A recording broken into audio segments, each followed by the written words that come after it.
Kag sa number 1, ginanunsyo na subong nga adlaw ang saka sa plete sa depasahe nga salakyan. Ginsugata naman ini isang aksyon protesta sa transport sector kaupod ang progresibo nga mga grupo. May report si Romeo Subaldo. Handa ba na kamo sa isa kapaguntak biyahe? Handa ba na kamo kapaguntak sinimana kung hindi kita makatilaw sa ayuda? Ininingin sabat sang sini nga mga drivers kag operators kag progresibo nga grupo sa announcement sa Department of Transportation sang saka sa plete kay inasang aga. Sumugod sa Huwebes, mangin 14 na ang regular nga plete sa traditional jeepney sa unang 4 kilometro kag may dugang nga 2 ka peso sa kada kilometro man nga dugang. Sa modern jeepney naman, mangin 17 pesos na ang regular nga plete sa unang 4 kilometro, kag dugang nga 2 ka pesos kag 40 sentimos sa kada dugang nga kilometro. Sa provincial bus, ang ordinary 12 pesos ang sukot sa unang 5 ka kilometro, kag 2 ka pesos kag 20 sentimos sa kada sobra nga kilometro.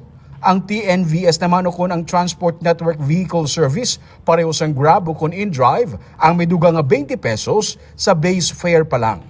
Ang airport nga mga taxi, may 40 pesos kasaka sa unang nga 500 meters.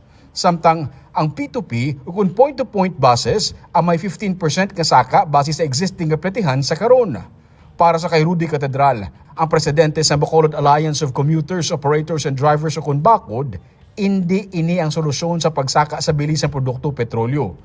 Luyag niya nga irekta man hatag mismo sa mga driver ang ipasalig nga ayuda sang gobyerno. Ang pagdugang sa plite hindi na sabat sa aton nga ginapangayo o kung sabat sa pagsaka sa presyo sa petrolyo.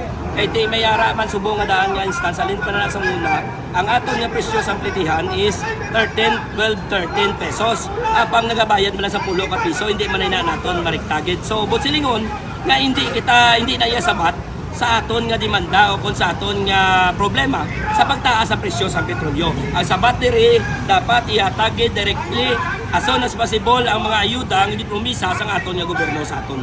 Pero ang problema, hindi tanan nga mga miyembro sang ilang nga grupo makabaton man sang 5,000 pesos nga ayuda. Para naman kay Noli Rosales, ang Secretary General ng Bayan Negros, ginpapasan lang sang gobyerno sa mga commuters ang problema. Dapat na kuno nga kakso ng excise tax sa gatong kay dako ini nga alibyo. Dapat makasun ang value added tax sa gatong excise tax kay kung hindi ang makakas 16 pesos tugtog 19 pesos taga litro ang madula na lumukdoon sa naton nga pumuluyo.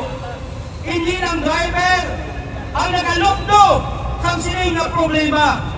Hindi ng operator ang nagalukdo sa sining nga problema sa gatong bilog na pumuluyo ang nagalukdo. Subong nga adlaw, ginpatuman ang ikaduha nga semana sang big time price hike, masobra sa 20 pesos ang saka sa diesel, kag 12 pesos kag 20 sentimos to 16 pesos kag 60 sentimos naman ang saka sa kada litro sang gasolina.